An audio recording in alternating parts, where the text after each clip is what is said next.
Welcome to the live stream, ladies and gentlemen. I am your host today, Bumpy McSquigums, joined by Cupogoodness, a tiny disaster. We're talking game industry discussions and a little less that, a little bit more Steam page reviews on the MIDI side of those. How's everybody doing today? Good. Pretty How are you good. doing? How are you doing, Bumpy? I may be aging rapidly right now. There's no way to be sure. Yeah, going through it quickly. I heard really busy times. It's February, March, and content creator. It's great and horrible at the same We knew time. it was going to be a really busy time. Yeah, it was known, and it's really showing itself right now.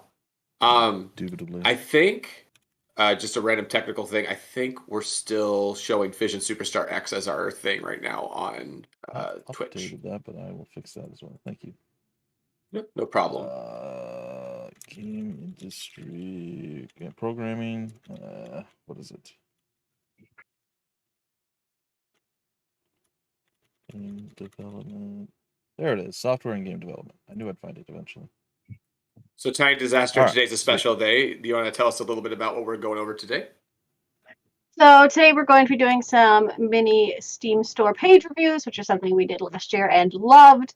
So we put out a call again for any newer and upcoming indie games who would be interested in getting some feedback on their Steam page. This time we got a few from Twitter, a few from TikTok, and it's interesting because like last time we were looking at games that were either just about to come out or had very recently come out.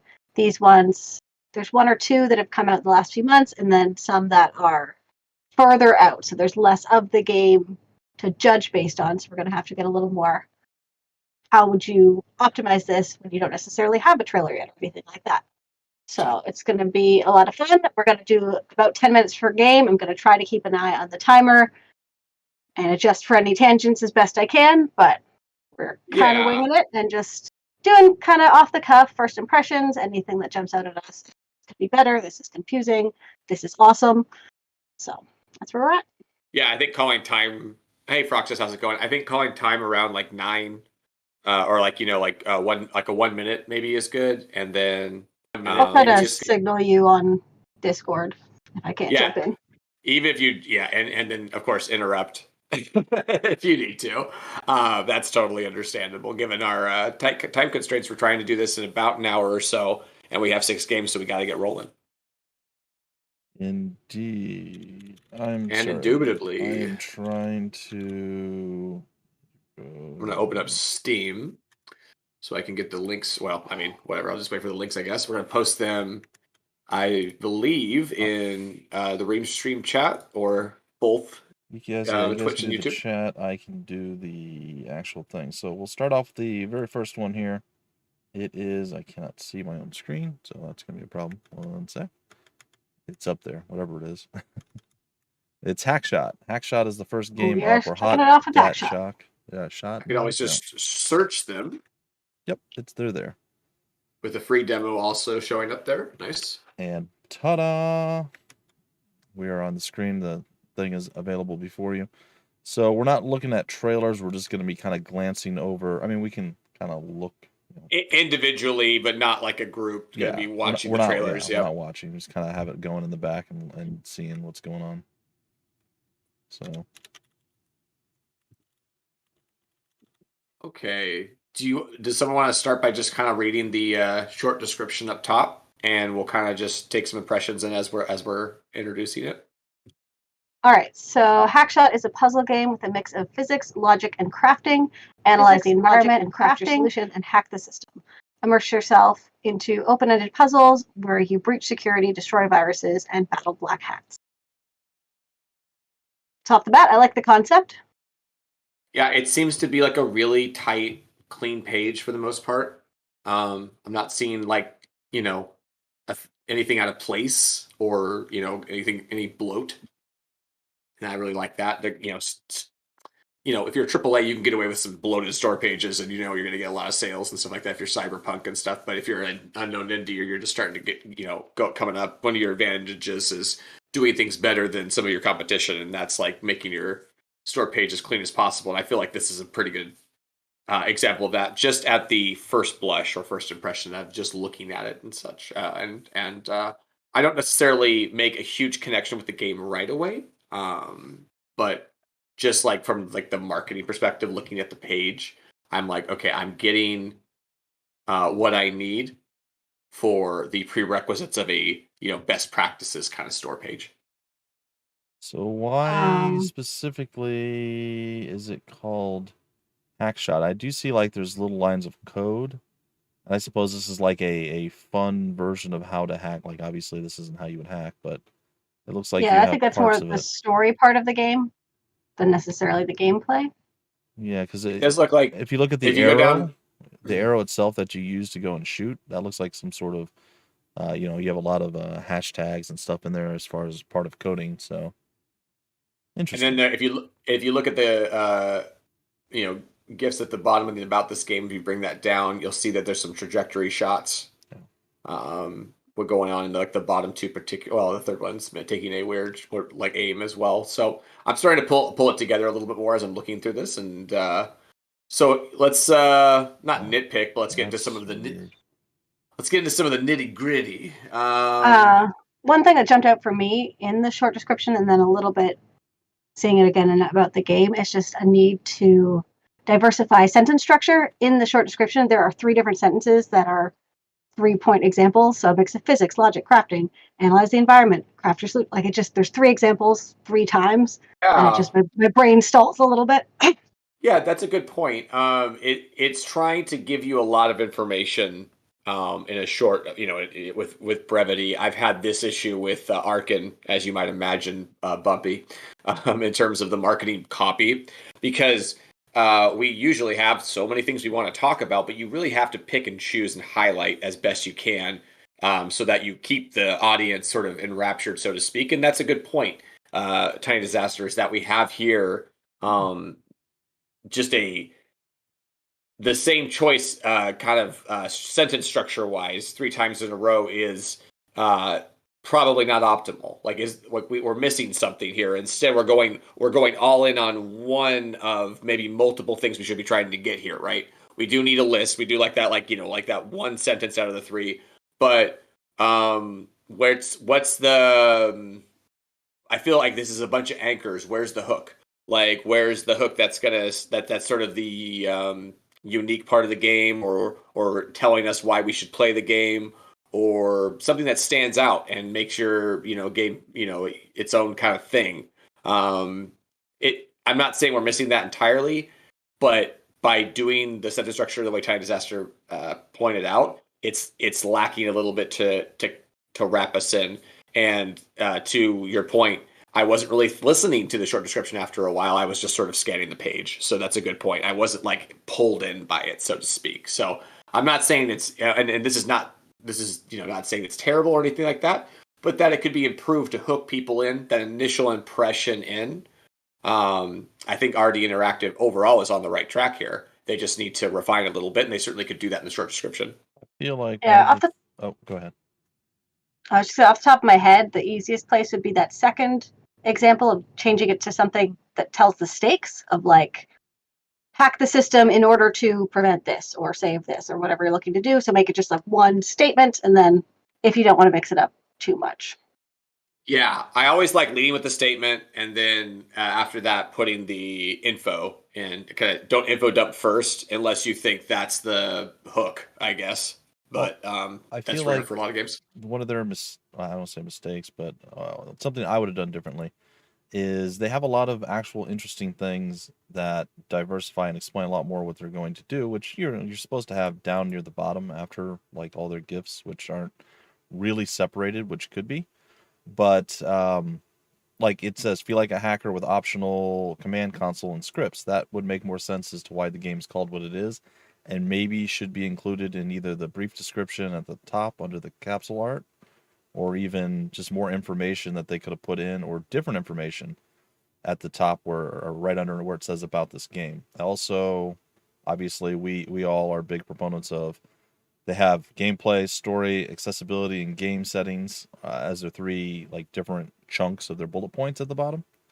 I feel like they should be splitting up the various different gifts. I think we all like to do that. Mm-hmm. Yeah, I mean, it's kind of. I think that there's a little bit of subjectiveness to that, but I agree that normally when you have this sort of when you look at this game situation, it's fine, but I think it could be refined, as you guys say, by interlacing cleverly. Because you don't want to put these. Yeah. But you don't want to just put them in between if they don't necessarily. You want to put them in between as best they fit around them. What are they showing in the gifts versus what's being described? If that makes sense. And one of the things they're lacking is there's no story element right now. They said that that's part of it. Learn hacking, do all this stuff, dynamic narrative, but we don't see any of that in the gifts. I know that's not maybe the most exciting part of the GIF, or the game, but Yeah, but if you're going to call to it. Yeah. Then you should deliver on it. So to speak, if you're going to point it out, then you need to at least give enough for that person that's interested in that side of things. It's not even included in the screenshots either. So we've been, a little on top of these guys on some of the things, but let's point out some of the good things they got going on. Try it now or get more. Join closed alpha testing now on the Discord. Love that banner. Really nice banner, actually. Their announcement looks good. As far as the one that they have. Recent events and announcement, very nice. Download Hackshot demo up there. Planned release date, July 27th. Love to see it. Love to see it, not February 27th. When we're getting this kind of. Well, I mean, it points out that that RD Interactive is getting this kind of feedback in a time that will still help them. Not that you can't help yourself late in the game. It's just the effectiveness, the benefits of it are likely to be less in the end. Or you have to scramble and maybe not do such a good job too, right? Or you miss your launch window in terms of improvement of that whatever it is for the Steam page, whatever optimization we're talking about. So they're getting this information now if they take it in, and we appreciate it if you do. Otherwise, thanks for submitting the game either way. But it's definitely just it's got just a few things that I think could draw people in a little bit more. I do like the call to action setup with the demo, the join closed alpha testing now. We don't have time to check the demo, but would love to see a call to action in the demo to wish list, etc.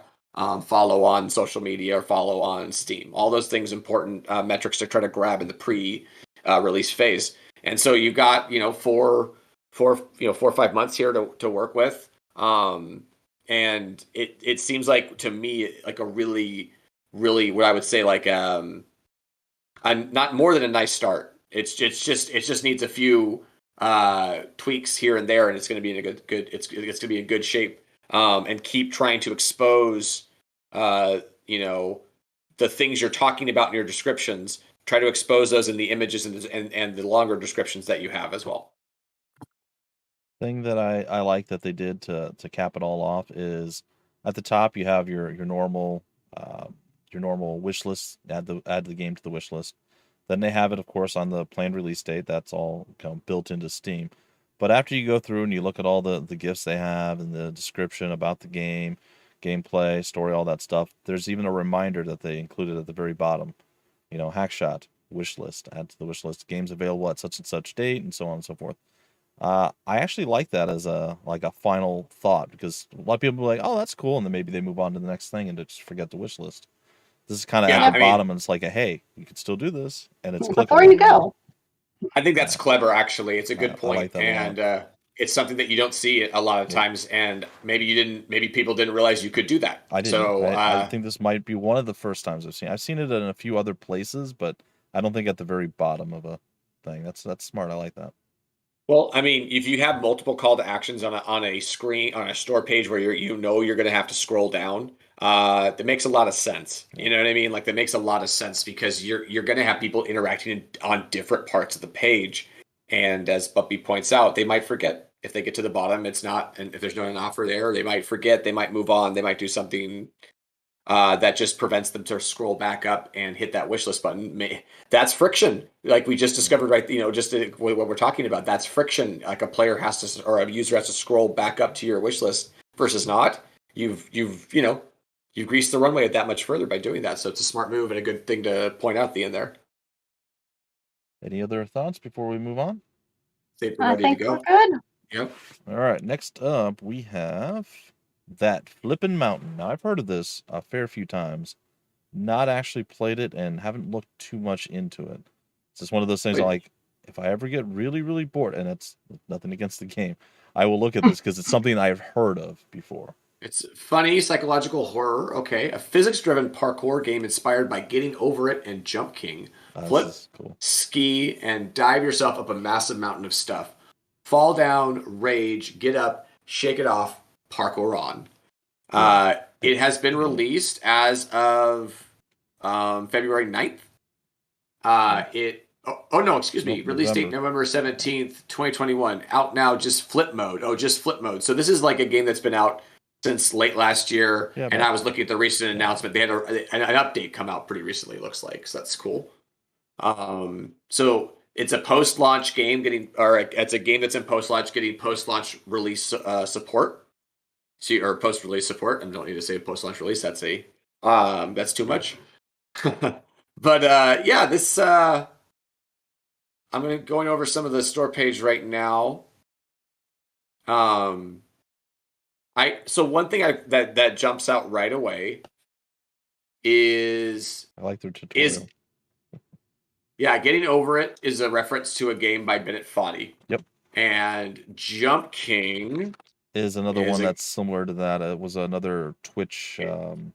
Basically, it's a reference who just squats and jumps to various different things. It's similar, but without the precise movement needing. You just have to have the right jump. But same principle. So I feel like what we have here is sort of a polarizing issue. Yeah. And it's something that I think some people may not agree with. And if they don't, I think that's okay. But this is sort of this is my philosophy about this. I don't like using other games in your game's description. I think that is potentially detrimental, mainly because you're telling other people that there's a game that's already like yours that exists and has been established and is more popular, and you're trying to compare yourself to it and stuff. Now it said inspired by. It didn't say necessarily the same as. So there's another reason why we don't like to do game names, same game names a lot of times, is legal issues. If it's most likely that these games aren't going to care. Like the developers of these games, the owners of these IPs are not going to take issue. But it is possible that they could. And it is possible that they could say, I don't want my game name to be mentioned on your store page. It's nice that you're inspired by me, but you need to say that in a way where you don't reference my game directly. That is actually completely within the rights of those developers, I believe, to make that call and stuff like that. Most don't, because who cares? Nintendo does.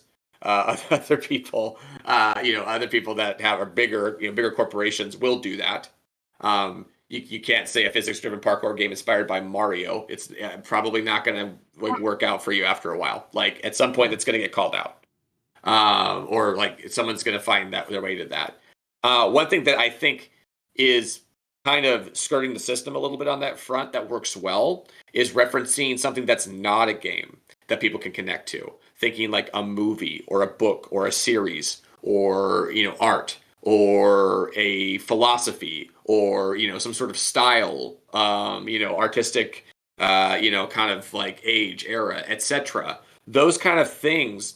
You're saying to them, I'm giving you something in game form that you are familiar with, but you have never interacted with in game form. And that is novel. And that brings to your head something that says, I might need to check this out. Because someone says your favorite show in game form, you might say, oh my gosh, I never even knew I wanted that. Whether it's a comedy or an action show or a period piece or whatever. It's really those kind of things. I got that advice from a couple of developers that I really look up to a while, I don't know, 5 plus, maybe closer to 10 years ago. And I've always stuck with that. And again, I think it's subjective. I think there is room to say, especially when it's inspired by, or trying to, of course, center people, have people know what game you're talking about or what kind of genre you're talking about, that kind of thing. I think an example of what you were talking about earlier was a lot of people consider Duskers the best Alien game that's not an Alien game from the Alien franchise. Because you're alone in space and all that, but and that's, I think a few people even at least one person that was like a big name used that as like their description of it. As like when they were doing a review or whatever it was. So And so if you right, and if you go to Desker's store page, you're exactly right. You will see none of the mention of the game Aliens in any of the actual copy written by us as the developers. However, Rock Paper Shotguns quote a better Alien game than any official Alien game. As much as Alien is essential to any lover of sci-fi movies, Desker's is just as essential to any lover of sci-fi games. We can take other people's words and use them, of course. Yeah. Like as long as they, we like to I think as a best practice, it's nice to ask for the approval of a quote. Yeah. And if you don't get a no, that's probably okay. But if you get a yes, that's what you're looking for as far as like, okay, we can totally use this. But people are busy, you know what I mean? And people usually don't care if they're in the media, if you use their quotes and such, if they have publicly posted things. All right. Tiny Disaster, any your thoughts on the store page? I have some thoughts on this, but I feel like maybe we've gone too far off and we should just double back to the actual store page a bit before we run out of time. Why don't you give us your quick 2 cents on it, and then we'll move forward. Yeah. Just thinking about it from a publishing perspective, absolutely agreed on all of the like official putting it in your descriptions and whatnot, but it is very common in the book world to say, oh, mine is this meets this, especially in like an elevator pitch, like making it very clear. It's not this game, and it might be a little different in games where you worry about clones and something being too similar, but being able to tell people very quickly, if you like these things, I've kind of mashed them up. And it's so a quick and maybe one's going to be plot and there'll be vibes. Oh, and I know it's not like that clear cut on this, but no. I think that's a great point. But a quick clarifying point that if I'm in a true elevator meeting pitch, like I'm just elevator pitch means that you're in a room with somebody who you're trying to pitch with, but you have about like 15 to 30 seconds, and then they're moving on. Like you can totally reference, legal things that other trademark stuff at that point. You're just talking. On the Penny Arcade PAX floor, or at GDC, and when you're having these conversations, go ahead. It's not official at that point. You could say those kind of comparisons if you think that's going to help. I just think it's iffy to use it in official copy, especially in the top of your short description. You're immediately kind of saying, again, the inspired by is the caveat, because if it's inspired by, then maybe you have something new to offer. But what new thing are you offering, and can you phrase that in a way that doesn't necessarily have to use past games that have existed? All right, it's easier said than done, I know, but my 2 cents, real quick, is that I actually really like the GIF that they did choose to go with, as it's essentially just a tutorial for the game or a quick reference. Gives you a rough idea of what you're actually doing. And I don't think I've ever seen that before. I think that's pretty cool. And I don't know. I'm not sure if that's regular speed. I think it is. But if it's slowed down, I like that too. I like that it's taking its time to like show me it. You know what I mean? And yes, looking at the trailer up top, it does look like it's a bit slowed down. And you see what to expect right below that. So the image really merges with that text really nicely as well. I like that. I like that Jeff, because it says he's trying to give you. I think it's Jeff Weber who's the developer and publisher. He's obviously the solo developer on this. And let me see. He signs off at the bottom with Jeff. Yep. So he's just trying to put his personal touch on it a little bit, let you know that this is by an individual or a small company and not some big corporation. And that I think that's a choice that can work out as well. Like it's a humanizing thing, and depending on how connected you are going to be in the Steam forums and Discord, etc., and just being responsive to your player base and such, that can really pay off in a good way, because it connects you to your core community better. And people coming in and see, hey, this is like just a one-person project and it looks really cool. And I think a lot of people have that kind of feeling now that they want to support, individual creators. Looks incredible. I'm like mesmerized by this. I really like the trailer. Just looking at it, not even hearing it, just on mute. It looks great. And I was really harsh about that earlier point. That Flipping Mountain is a great game title. Yeah. I think there's a lot of things going on here that's really, really good, as you mentioned. I love the capsule art. Actually, it's really I don't know how that looks at the smallest point, but that capsule art for just the regular store page, not in the search bar, is really good. I like that a lot. And he's got really high reviews. They're not low, but they're just sort of trickling in. 65 now at this point. He's if I was Jeff at this point, I would be really trying to figure out how to get to 100 as best I could. Obviously releasing new content like he's been doing as of earlier this month is definitely the right direction. How you release that content, how you frame it, and how you where the call to actions are, pushing for more of your core community to take the time to review without being too pushy about it. That's something that is worth doing at this point for this game, because you want to get to higher, once you hit 100 reviews, it's kind of like one of those checkpoints where you're going to potentially open yourself up to more exposure on Steam in general. Before we move on, anything else, Tiny Disaster? I know you didn't get to say too much about this. Anything else that jumped out? I think you guys covered a lot. I liked the visuals a lot, the general color scheme, just how the page overall looked because of the cohesive visuals. And that's pretty much it. I know you were a big fan of the different look to the announcements too, and they definitely have that going. So from the one with the little green jumping arrows to the just flip it mode, looking different. So it's good stuff. Yeah, they're different and still within their style. Yeah. All of the visuals are well thought out. All right. Yeah, what others are saying section needs to be kind of there's no links or anything to these individuals, so it may lower the integrity of those a little bit. That's true. So if you have sources, link them, even if they are sources, just somebody saying what they're saying. It's worth sourcing better than someone just saying, well, that's just text. That there's no source there. Anybody could have written that and stuff. So it's not that I think people think that all the time, but it does, I think, lower the legitimacy a little bit. Anyway, we can move on. All right, next up, this button. There we go. They're streaming live on NextFest right now. It is the Wandering Village. So they're doing Steam Next Fest right now. From Stray Fawn Studio. It's mysterious toxic spores have contaminated the planet. A small group of survivors seek shelter on the back of a giant wandering animal. Become their leader, build their settlement, and form a symbiotic relationship with the creature to survive together in this hostile yet beautiful world. Okay, that's kind of neat. I like that. I mean, I really like that a lot. I like the. I even like the art style. I know it's not for everyone. I get that, but. Yeah, I think it's cute.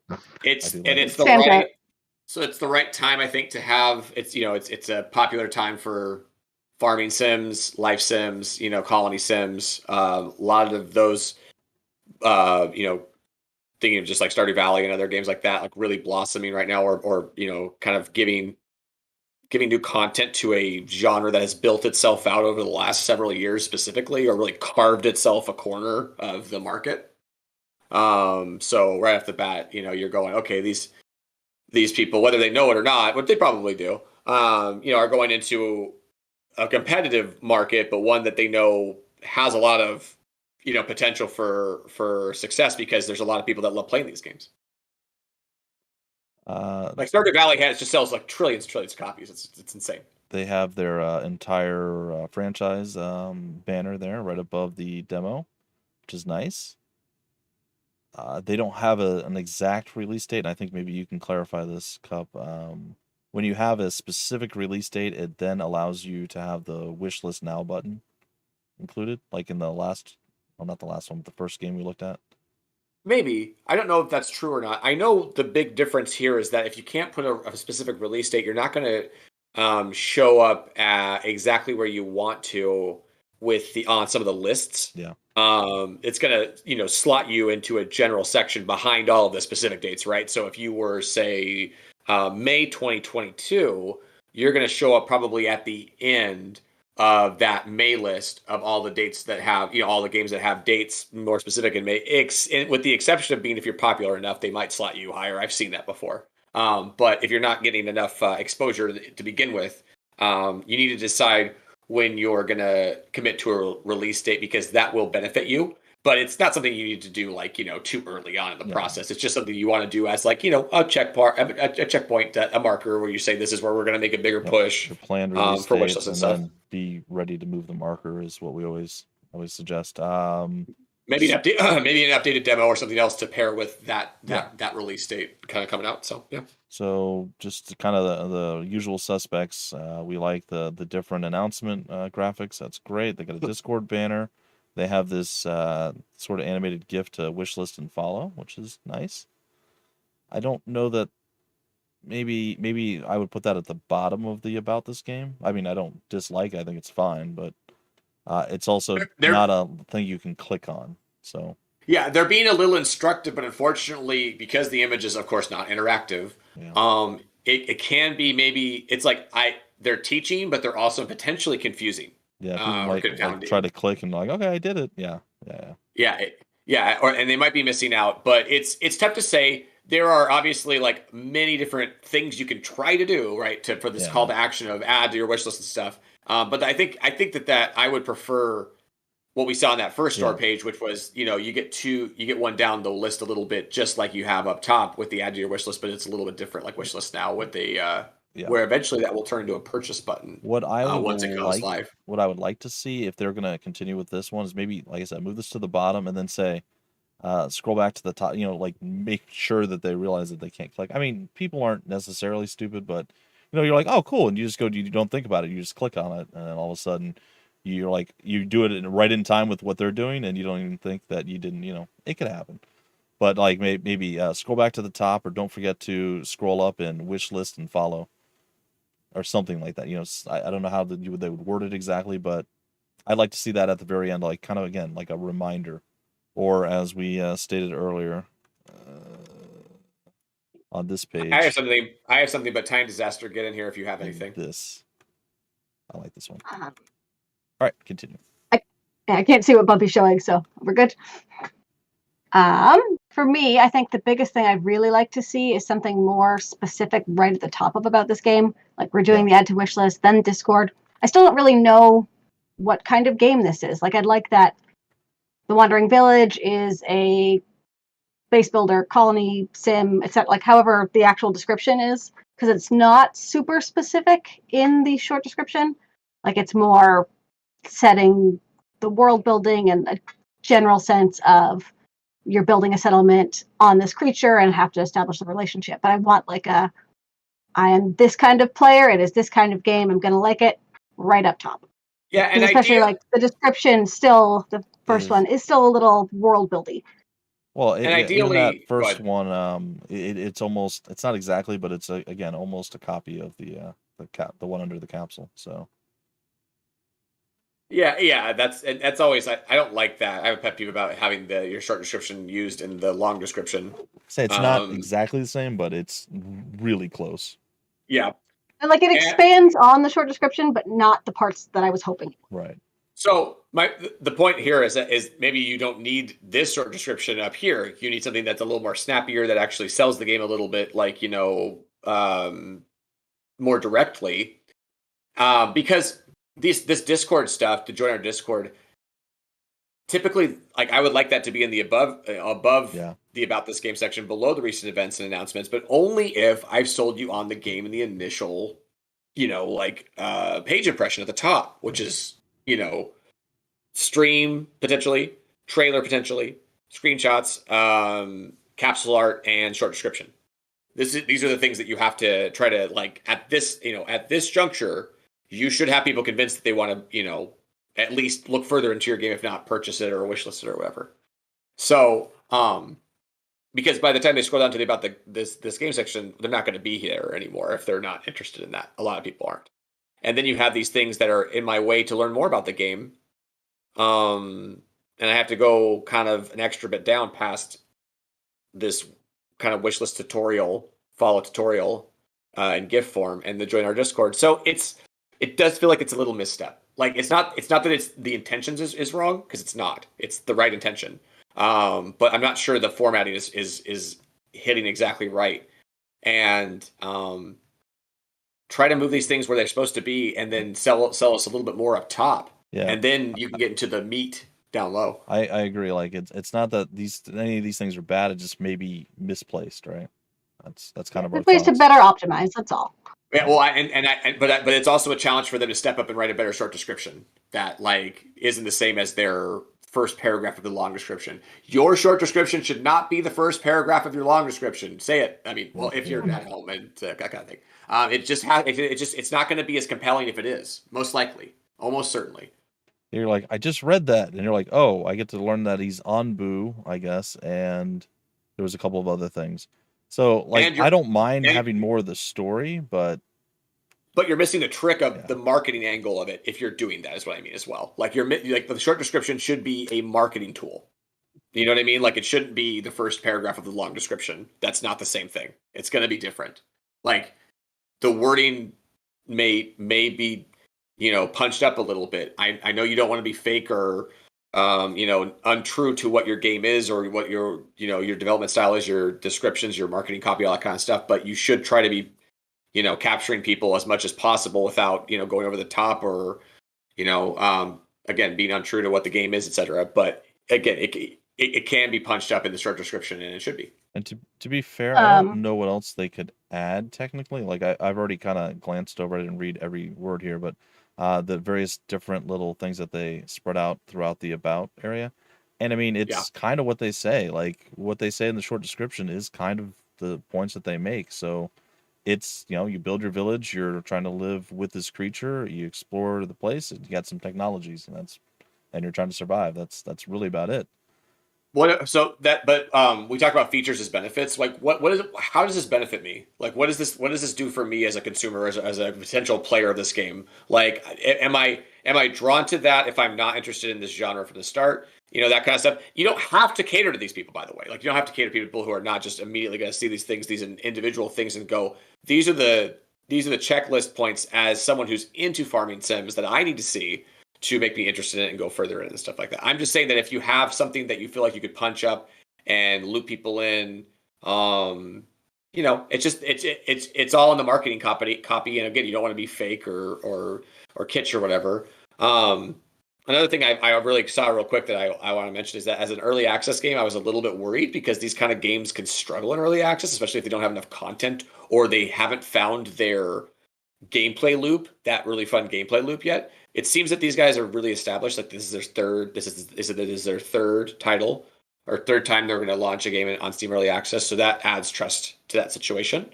And it's good to see that posted very early on in the early access game portion, which is, relatively high on the store page. So side note, just if anyone's ever looking for examples, the studio has been doing a great job at social media marketing. They're doing great on TikTok. They've got a solid following on Twitter, so they're worth checking out just for all of that.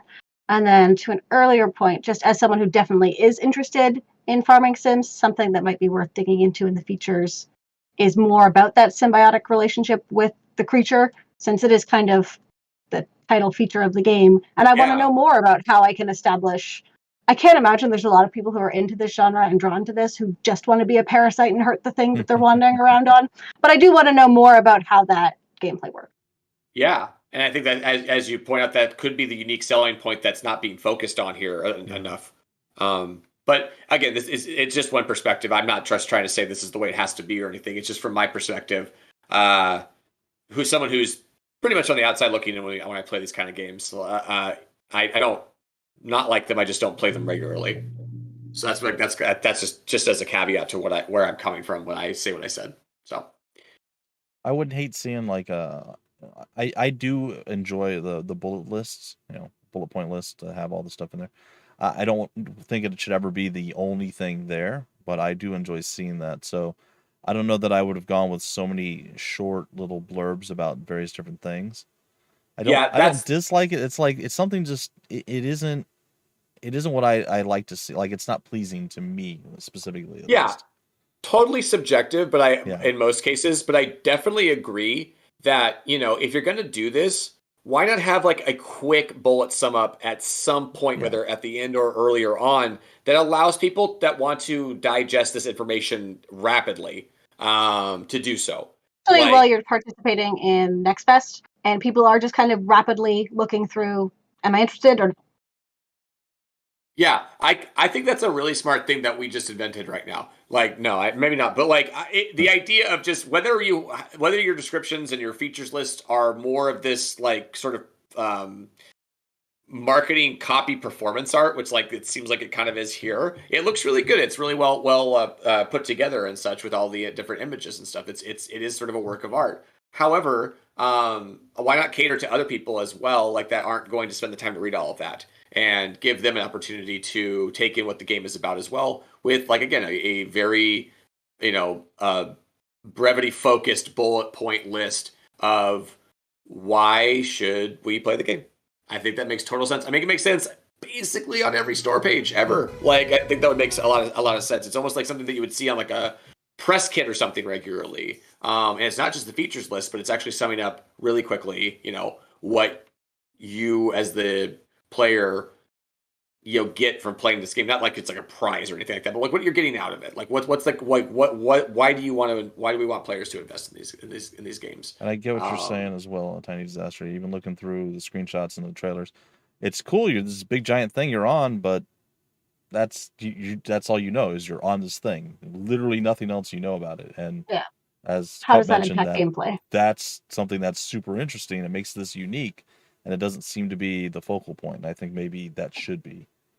And if it's really good at what it does on just the regular basics of farming sim and the fundamentals, it'll probably succeed anyway. But if it has something extra that's going on, that unique kind of thing going for it, that could differentiate it from some of the other big names out there, and maybe take it to bigger heights than it could if it was just the next flavor of the month in that department, so to speak, in that genre. So I guess my final summation for this one would be: you got a lot of really cool stuff. A lot of game looks great. A lot of good information. Some stuff's lacking. This would be one that I would want to do a deeper.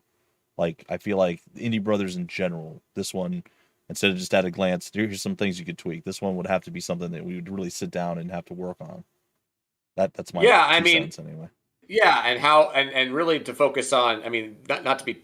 Hopefully this isn't too vague, but you have to focus on the balance of appealing to people with who are fans of this genre, and also fans and people who are just PC gamers in general that maybe haven't dipped their toe into this yet. Is there a marriage of copy that could appeal to those new players without watering it down in a way that doesn't appeal like that loses its appeal to the core audience, because you don't want to lose the core audience. Obviously, that's where you want to start from and build out from there. Yeah, it's like there's a lot here. It's just figuring out what the best foot forward would be, I think.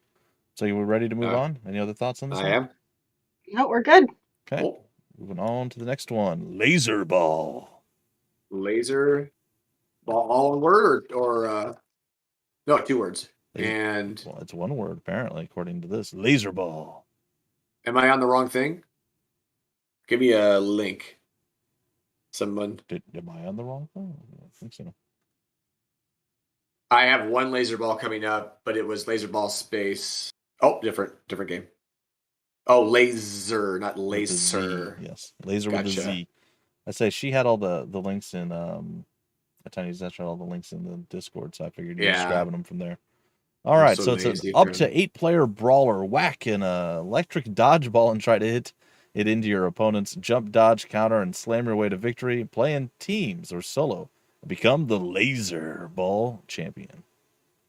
So we have like kind of a Smash Bros. / minigame dodgeball mashup we're seeing here, which could be cool. Like these kind of games, if done right, Bumpy and I have seen are really fun to play, and if they obviously they need to have the mechanics tight and all that kind of stuff, and I'm sure they're working on that.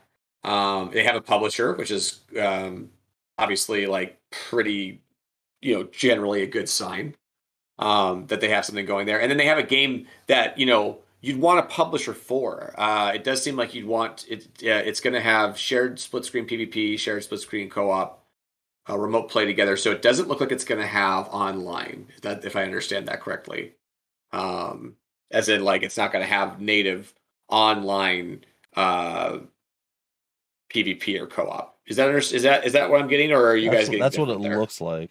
But Okay. it does also have remote play together. But yeah, it seems that it's more of a couch co-op and shared. So especially when you start as a couch co-op game, to have no backing behind you in terms of like publishing support or like platform holder support is a dangerous game. Very dangerous. Lots of failures in this department in terms of good games, great games even, but low sales success. Especially on the PC market. Yeah, I say my personal thing. I mean, you guys can condemn me if you want it. If you're releasing a PC game and you don't have online multiplayer in some capacity, that's a bold move. It shouldn't happen. I think every game that comes out on PC should be online. But we've talked about this before. It's almost prohibitively expensive for indies at times to get that job done. And so that's the game you play. Do you risk all, set up multiplayer servers, and your game tanks, and you spent maybe double or triple your budget that you had planned originally, and all of it, and maybe even more. Maybe it goes, I don't know. Like there's just a total balance that you have to that I at least have to bring up. When while I spiritually totally agree with you that if you're having a game like this that cannot be online multiplayer, then maybe PC isn't even the right place to start. Maybe trying to build it up on some of the other platforms that have that offer that more. I have a caveat though. This is a multiplayer game designed to be a multiplayer game, right? I don't think you're going to single play it. This is where it's for me. It's not like 100%. You should be online multiplayer, but again, what can you do to make it happen? No, what can you do to make it happen? Because you don't have a game that really. Well, the good news is Steam does have remote play together, and that's the only thing that's really saved some games lately for me is that is now an option. It's not perfect. I think what you say is really important in the sense that if you have a couch co-op game that is, maybe its core is this gameplay loop with multiple players, is it out of the question to make a single player campaign or something that is actually something that is worthwhile to do, and worthwhile to do from the development side and worthwhile to do from the player side? Because if so, then you will add value to your online-less, PvP or co-op focused game. Because you're just on PC, that's as you say, a bold move. Yeah. And indeed, because you're just not having that many people. Even now, when you can, it's very easy to couch co-op with PC games and stuff like that. People just don't tend to do that on the regular. It seems like. But that's still something that's tied to the TV. A big old divergence from what we're supposed to be focusing on. So I apologize. 100%. Good point. No, let's talk about this game in particular. Back on the store page. So the store page itself, very light on just information. Cool pictures. I like that. The wording jumps out at you. Interesting font choice. I guess it's the font that they're going to use for the game throughout. Big bold stuff, show stuff. It's a little quick and crazy. Not 100% sure what's going on all the time, but that's not necessarily a bad thing. But there's no copy. There's nothing to read, really. Right, there is, but it's almost non-existent. And when I see kind of that format of we're going to put most of our copy into exclamation points on our images themselves, I always think, a publisher has touched this. It's like automatically I'm like, this is someone that, and we know it is. It's being published, obviously. But if I hadn't seen the publisher, I swear I would have known. Or if I saw that it wasn't published, or I didn't know that, I still would have known that there was I bet you someone's publishing this. When I saw all these things, I'm not saying it's a bad thing or anything. It's just people play by certain playbooks or certain levels of develop, or certain levels of the market, like AAA and AA and publishers and stuff. They play by a certain set of rules, and everybody does. And it seems like if people just don't diverge. Like other companies just don't diverge too much from that. Like Devolver is well known for being someone that was willing to diverge from the generic stuff that you're going to see from a lot of stuff. This to me is a little generic. Yeah. There's also because it's been done so many times. So So it's just like this style has been done to me almost to death. And still in development, more character stages. So I'm just like, so between the curve the ball and the play with up to 8 versus or in teams with the I being that, it's just blows my mind. Anyway, they have a little bracket above the play 4v4, 3v3, 2v2 that should not be there. It's just a small thing, something easy to fix. Yeah, bold choice with the I being an upside down T. Yeah, it's I'm not really sure what's going on. Like I don't love the font, but if that's what they're going with, that's fine. I mean, I can tolerate it. So again, just no meat. So from your publishing background, everything else, a tiny disaster. Are you screaming at this? Does this destroy your soul, or what is it? What would you do to fix it up? I do think it shows that the gameplay looks fun, and at the end of the day, that is going to be the most important thing. Thing for me right off the bat is leading with still in development. Also, I'm not sure why we're showing right at the top there, but starting with this is why you shouldn't pay attention to this right now. Of like, lead with why it's fun, lead with why you want people to read the rest of the page, not just still in development. It's clear anyway, but if you need that kind of note, put it at the end. I like the little image at the top there, and then having something like what we discussed in the last one of like, just give me the goods on what this is at the top. Like, yeah, like, okay, so the only thing that I think needs to be mentioned at all, still in development, it's not out yet. Okay, more character stages and DJs to be added. Okay, that's fine. It's not out yet. Screenshots. I don't know how many stages, characters, etc. there are now. So you're just putting like obstacles in front of yourself to trip over. And then the last one, screenshots are temporary and will be updated. Okay. This is my real quick thought, and you can get right back to it. It's almost like they put out the thing so people were aware that Laser Ball exists, but they shouldn't have maybe launched the store page yet because it's not ready. That's my thought. Okay, so we don't have a trailer yet, right? So that's something that you think, or at least a gameplay video, any kind of video, that would be, or even a teaser. Like we're gonna have a teaser pretty soon for our new game with Vertigo. It's not gonna show a ton of gameplay, but I think it still sells the game. It still gets people excited. It tells people a little bit about what you're gonna be doing during the game. What the story's about, that kind of thing. And I think it gets people hyped. Even that kind of thing is better than nothing. But there's work to be put in all those things.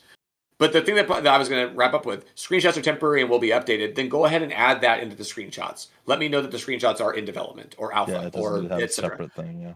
Why point that out again, especially in what we call a pretty and right now, because they haven't really filled up their page very much about this game, is in the top part of the first impressions portion. Yeah. So it's just like, it's not even out of sight, out of mind. If you didn't want to avoid it, the first impression is right there that you're going to have to see that still in development in the about the game section. Then you show an image of like what's been created so far.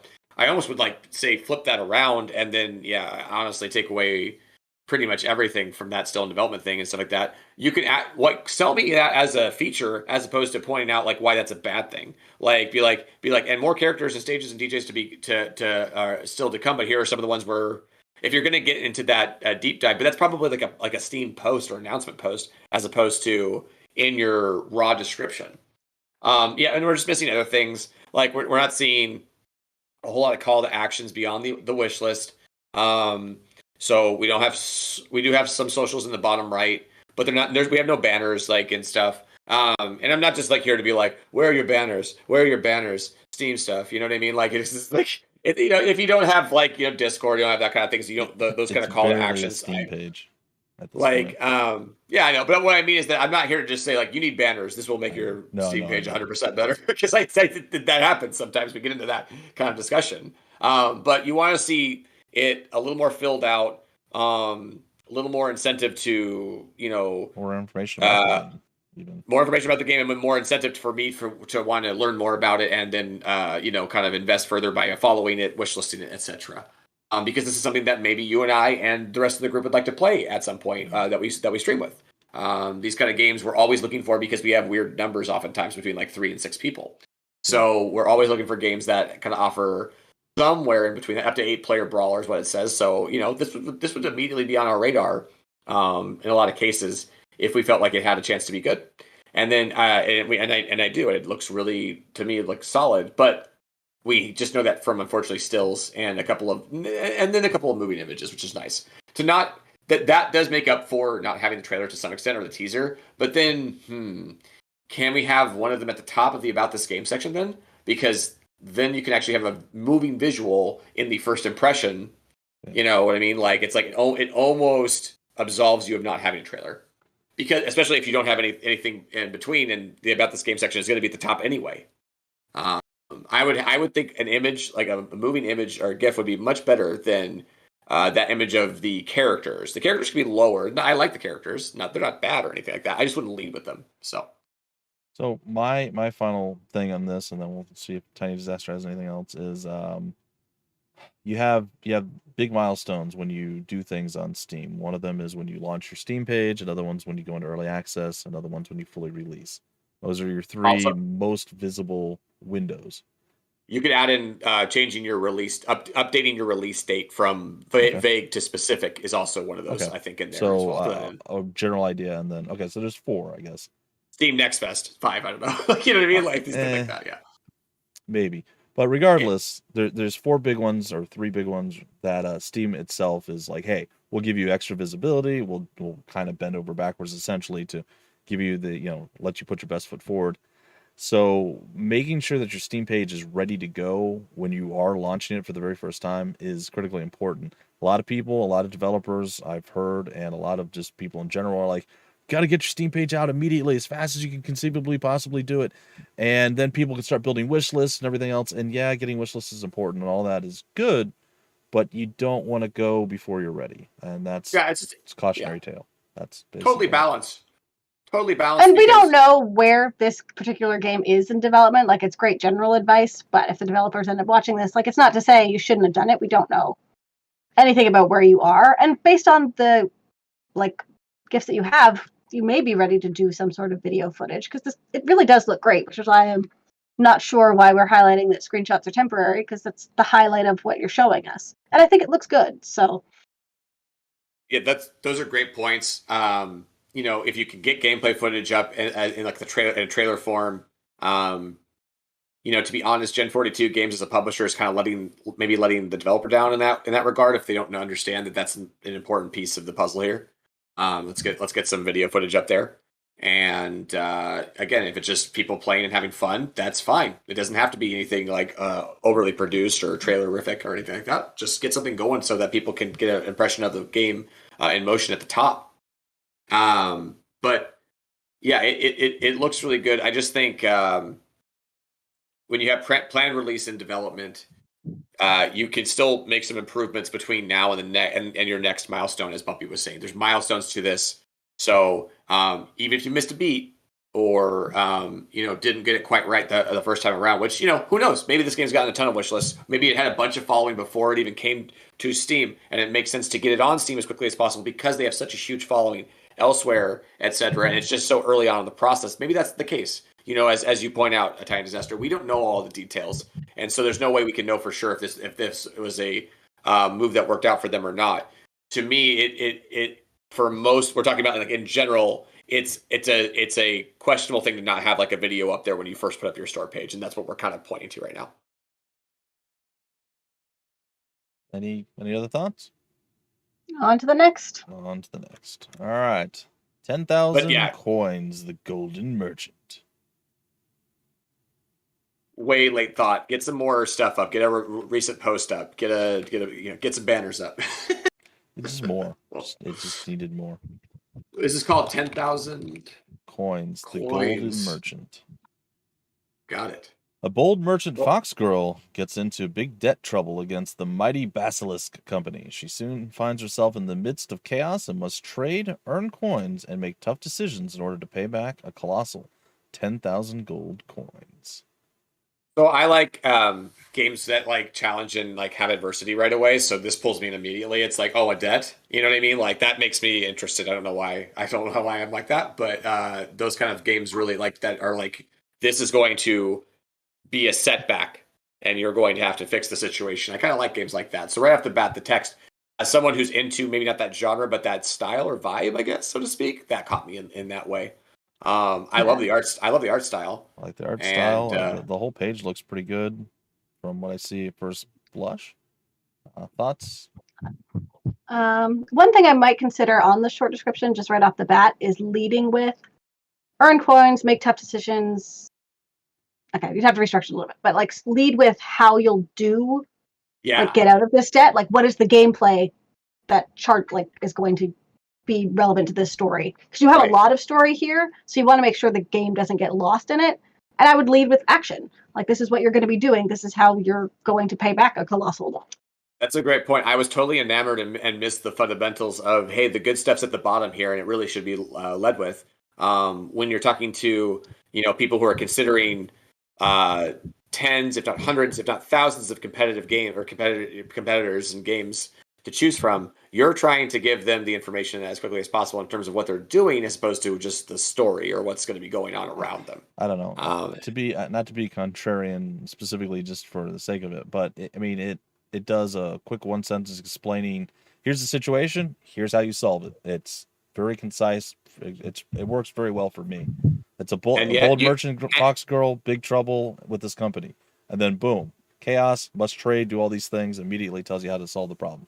I like it. And yet there's a lot of people that will still check out on that first sentence, I think, even though they shouldn't. Yeah, it's because the words fox girl. I get it.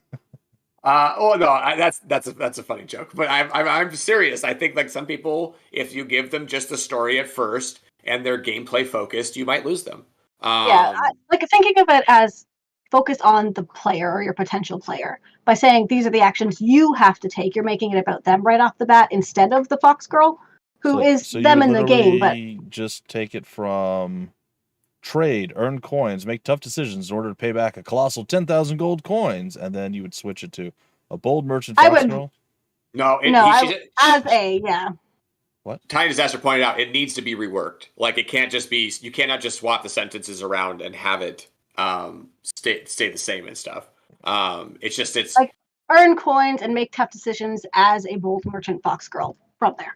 Yeah, something like that. Like, I could see that. Like, I totally agree that just switching the sentences around is lazy and won't work. No, we're not saying that. But yeah, like I was enamored by it the way it's said as well. I have no problem with the way the description is for me personally. Yeah, for me, but thinking about TikTok audience coming in on this thing, it's different. Yeah, I think about it differently. So it doesn't mean you have to cater to them, but you have to maybe you should consider. So I love that a merchant tale at the top about this game as well. Sorry, I tried to sneak that in. The one thing that I would have liked to have seen that I don't see on the page. Everything else I like. I need to get into more details, but some sort of link or a banner to their website where it says alpha beta testing. Yep, that's it. So small I can creep to the right because I know that I can go to that because I've been on Steam a trillion times, right? And so have you. But not everybody knows that. Yeah. And it is not hard, by the way, to link. So what we're missing here, I'm going to do it again. So we're missing the link and we're missing the banner. Yep. Where's the banner? Even if they didn't do a banner, maybe just turn website into a hyperlink.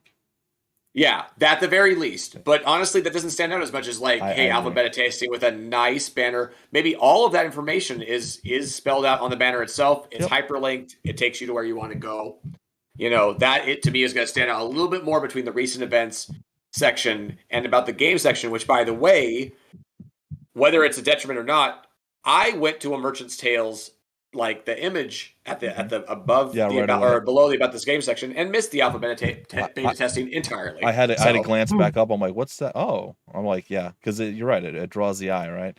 And then that's for what it's worth, right? That's for what it's worth. But it is something that you see that just felt like in the moment. I have to point this out because I didn't see that right away, and especially at the link. Yeah, go ahead. For what it's worth, just because I think it was one of the last week's chats, Bumpy kind of challenged us to see how old is your Steam account? And so I now know I've been on Steam for 13 years, but until I started working for the Indie Bros, I don't think I could have told you there were links on the side of every game I've ever looked at. My eye follows downward and I'm not going off for side information. So and the sad thing is that visit the website is not a mandatory link. So a lot of times you'll see that they don't have a website or they don't have something linked. And I'm not saying that's it's it's not the worst thing ever, but if you want to really befuddle media members and content creators, Yes. that's and you Super don't. frustrating. You don't want to do that. Yeah, this week I've been going through Steam Next Fest games and like following some on Twitter and just going through that way. And the number that I've seen that don't have any links in that sidebar or don't have a developer page set up where I could like, I'm willing to go so far to find these links, and if there's just nowhere, it makes me so sad. It is. It's really tough. Yeah. All right, now I'll give you this a tiny disaster, since they have the Merchant's Tale and then it's almost a carbon copy of what they put up here. I could see something being like, you owe 10,000 coins to the Basilisk Company. You can pay it back by, and then go through the details. Something the lead, like that. yeah. Because that would break it up and change it completely. Because they have the exact same story down here. So yeah, and it's almost to me like it's like a competitive challenge. I'm like, oh, I'm in debt. I'm gonna get out of this debt. I'm gonna play this game just to show you how I'm gonna get out of this debt. Take on the role of a merchant fox girl. Yeah. So I love that. I love that. Like, I think that's a good point. We're coming together again. It's with the combination between the two. See, I hadn't read this yet, but yeah. Otherwise, I would say that they would need to change this one. But like you pointed out, maybe having that quick, immediate challenge right at the start might pull in more people. Especially if you have the story down this way. At least 10,000 coins. That could be a lot, though, given the era. Who knows? So could be. It does say decisions in order to pay back a colossal 10,000 gold coins in this game section. So they really are trying to say that this is like old Victorian times where it's gonna 10,000 is not easy to discuss. But I will point out that through our debate, through Bumpy's contrarian behavior, we are now a happier family at the end of us. So this is very nice. Bartering systems, choices, and coins. I like all these. They don't stand out quite enough for me. Like I as far as the features list, yeah. Like I don't know if I want necessarily the blue where you see it every single time, like down below where it says features include, but the light, maybe just the larger writing. I think it's still the same color. Wouldn't mind if they tightened it up, out, but yeah, maybe a different typeface, italicize, underline. Something. I know that this is always hard to do, and it's something that people will say even as you've already gone through the exercise 4 or 5 times for brevity and keeping it to a minimum, because less words speak louder. But I do feel like some of them are a little, like, just looking at them like as like a graze. I feel like some of them are a little too long, and like don't sell me on like this, like just like find the thing within what you're saying that is the most important. Highlight and call that out and then move on.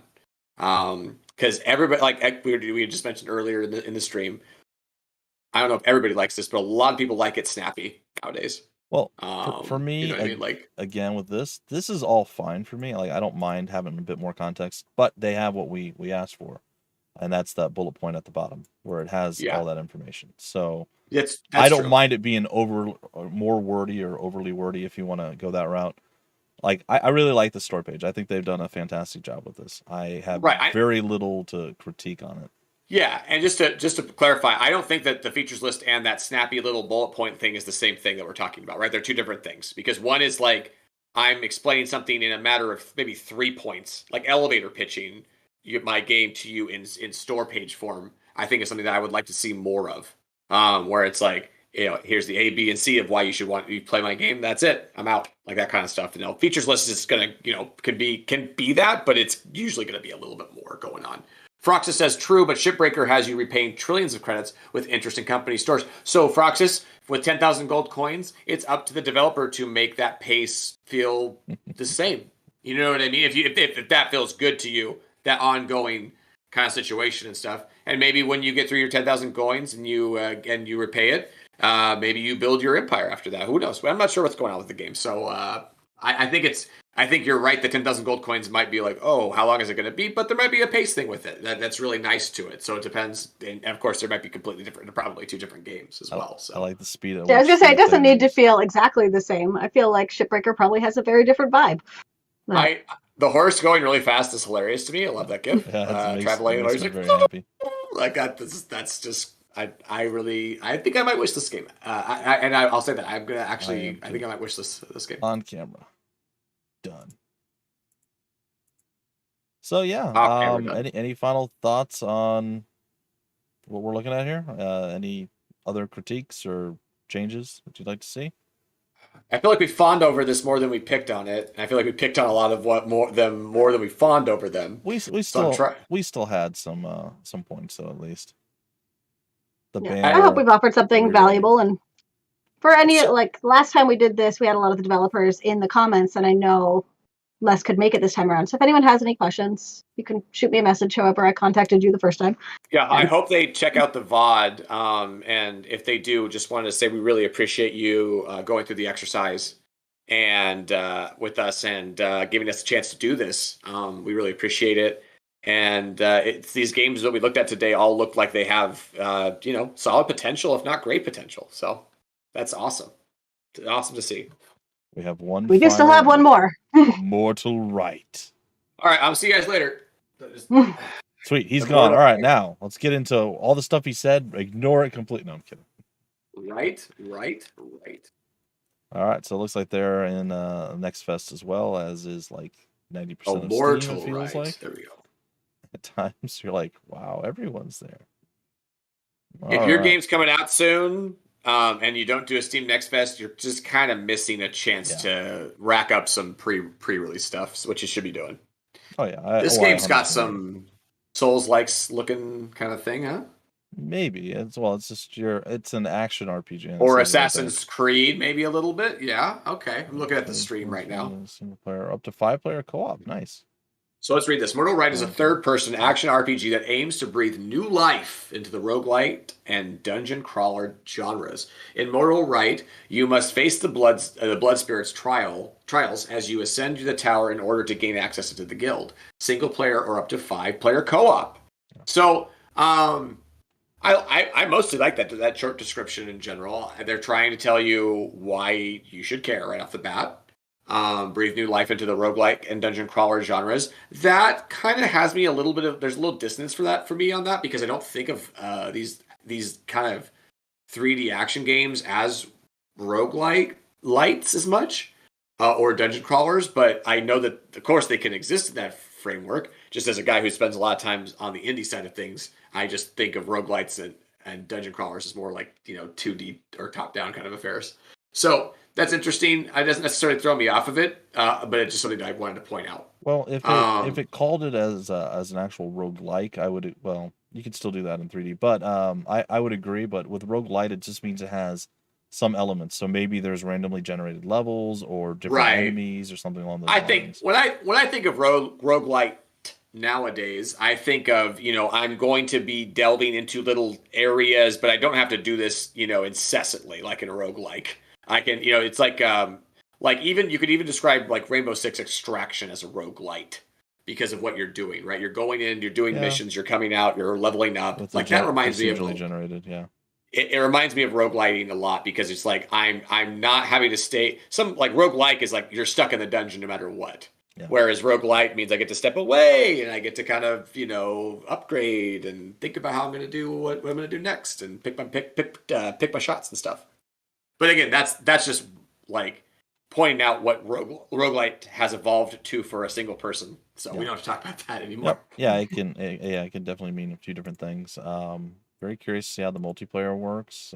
They have some video going, which is nice. They have love that trailer. Discord banner. It's I mean one of the most interactive Discord banners I've ever seen. Actually, it's got the Discord obviously symbol spinning around. It has gameplay. Yep. And and of course, when I click on it, it takes me to where I want to go, and that's the most important thing. We've seen some people miss the beat a little bit on that today, right? Like, they also have that's not TikTok banner just below it.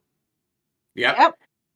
And and they are doing phenomenally on TikTok. They have a horde of people following their progress here. So I'll be just curious to see if they share. Just as an aside, Vertigo started a TikTok recently, and we had our first video go for. Well, we had like basically between 200 and 700 views, and then yesterday we had a 10,000 plus one. So TikTok is really giving away free exposure right now. That's eventually gonna snap shut like so many other social medias. things do like Instagram and stuff. Eventually the trap will be, will be set, and then they'll start saying you have to pay for this exposure. But right now they're still in that growth phase, and oh my God. So if you're an indie developer, like, read some marketing articles, like there's the one we link to sometimes, the How to Market a Game has a great article. If I can find it, I will post it. I don't want to get on a tangent with this, but just as an aside, because we've seen a couple people with their TikToks and stuff, and I have weird reservations about TikTok as well, but it is this thing that's just like, oh my gosh, it's just giving away free viewership that is actually leading to conversions of interest, follows, wish lists, etc. So it's very interesting. All right, back to the store page here. I would like to see. I mean, they have their trailer. They have some good screenshots. They have animated bars, which even show bits of the game, which I like. But they don't have any GIFs. They don't have anything to split up the copy that's there. And there's not much there. It's just kind of elongating and further explaining a bit more about what, the small capsule description is. It's a little tight, yeah. Like I mean, you have an opportunity about this game to not go on forever. Yeah, but I feel like there's a lot. You get an opportunity, you definitely break up and you get into further detail on, specifics that you think. This is what I think with when I work with Arcen Games on their releases, or when I have in the past. It's like what makes sense to lead with, and what makes sense to talk about more in a longer form situation. Not that it's hugely longer form about this game, but it is longer form than in the short descriptions and such. Yep. So trying to sort that out and saying what are my strong points that I can sell like in an instant, and what are the points that if people read about and are willing to read about, they're going to be like, oh my gosh, that's awesome. This does have a similar to games you played Dark Souls for me on my login. Yeah. So that does connect with the Souls-like. I like that it doesn't call itself out as a Souls-like. We talked about earlier about how some games are so well received that people will sort of establish them as the leading name in the genre and just say, and it's like Souls-like kind of, Dark Souls has earned it. You know what I mean? To some extent, like it's its own thing. It's its own right. And so when people say Souls-like, it actually is a user-defined tag now and not a legal term anymore. So it's very interesting. It's just a weird random aside, but I was thinking about that from earlier when we were talking about how you mentioned game names, that kind of stuff. So this one does not lean into that. It doesn't say Souls-like anywhere that I can see in its copy or in the tags. It's an action RPG and dungeon crawler is the only thing that really makes any allusions to. So it feels like we have a pretty good start here. It's just we're kind of like let down a little bit at the bottom. Yeah, it's like all the stuff up top, beautiful. It grabs you, and arguably that is the most important stuff. But just like to see this maybe fleshed out a little bit. Maybe again have some bullet points, some, maybe show off some skills specifically. Say like you have a wide variety of skills you can use. A variety of enemies and show fighting enemies, and then show like 5 people in a co-op game together. That'd be pretty cool. It doesn't have to be overly complex. Walls of text are always hard to keep people from the beginning to the end. So any way you can break it up would benefit you. You get the impression that the 5-player co-op, if it's good now, maybe they haven't taken the time to update their screenshots yet or something. Not that it's bad, but they don't seem to have it at a place yet, or I'm getting the impression, right, whether it's true or not, I'm getting the perception that I'm perceiving that it might not be ready to show off in that same way that they're showing off some of the single player aspects of it and stuff. So that's one of those places that we were talking about with like the rock and the hard place of when do you push that out? You know what I mean? When do you push out your store page, etc. It's such a balance, right? Because you really want to wow people right away. And if something like 5-player co-op is, you feel like one of your pillars, and you don't have the ability to show that off like really as functionally and as amazingly as the single player, then that's something you have to consider. You know what I mean? Like it's something you got to keep in mind. All right. Well, is there anything else that you guys have for this one? Nothing for me. All these pages. I feel like it's a different exercise if we have a day look them over and write down some notes and things like that. But yes, I do feel like I've satisfied myself on all these store pages in terms of like the initial, reactions and feedback. Okay. Well, that is fair. All right, so that means that next week, unless people are missing, is anyone missing next week? I don't think so. I'm here. Okay, if everybody's here next week, we're going to be diving back on into more discussions, and it's going to be launched a game with no marketing. Oh yeah, we have to read that. We have some reading to do then. There's a couple articles, or at least one article that we want to read about this developer who released a couple of games as basically purely for the experimental data.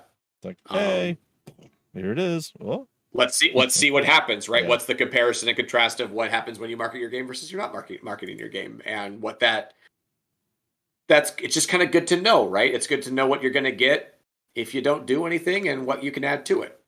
Yeah. We should post any relevant links on our Twitter if anyone's curious. Wants to do reading ahead of time for next week. Good call. Yeah, book club style. Everybody do your reading. That's right, homework. Time. Yeah. Make sure you all have your homework. Optional homework.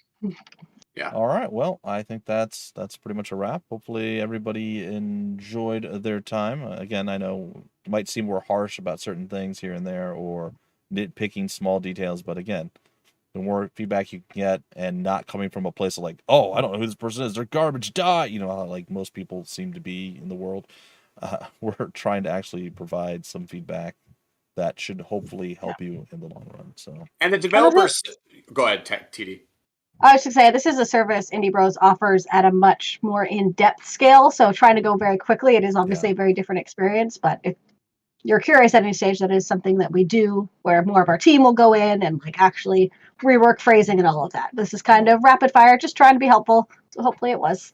Oh yeah, and I would presume and assume both that most of the developers submitting for this aren't here to toot their own horn.